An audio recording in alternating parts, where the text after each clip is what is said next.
you're not fat because of what you eat and how much exercise you do. That is the line that everybody is led to believe. But there is Doctor, if I left you now and ran up and down Leicester Square for 3 hours and then went home and had a piece of lettuce and then came in and did the same tomorrow and the day after that and the day after that, I would start to look like a supermodel.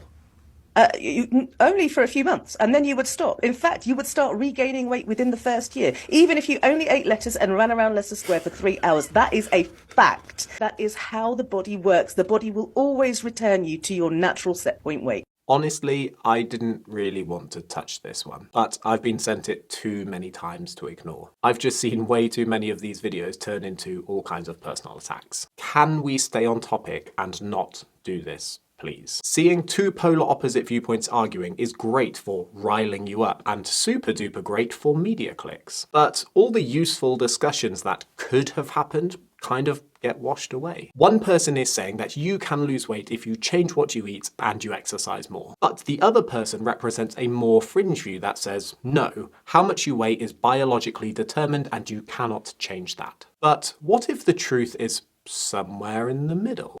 Shock horror. I know. It is very well known that in research trials, most people lose weight temporarily before regaining at least some of it back. Multiple different studies here. Participants lose weight during the diet phase, and they regain some, sometimes all of what they lost. So it's true. Everyone who diets regains the weight they lost? No. Weight loss trials tend to be short. And if you put people on a diet for a few months and call them up a few years later to see how they're getting on, chances are not great. That diet is history. They forgot about it a long time ago. Although they are a minority, there are long-term trials with much better success rates. And there are people who can maintain a significant degree of weight loss for years or even decades. The idea that there is a very specific set point weight that your body will always return to is exaggerated. But you probably already know that, right? All it takes is for you to know one person who has lost weight and kept it off to know that it isn't a fact that you can't change your weight for more than a year at a time. But that's actually why these videos bother me. Because when someone or a movement takes an exaggerated extreme position, it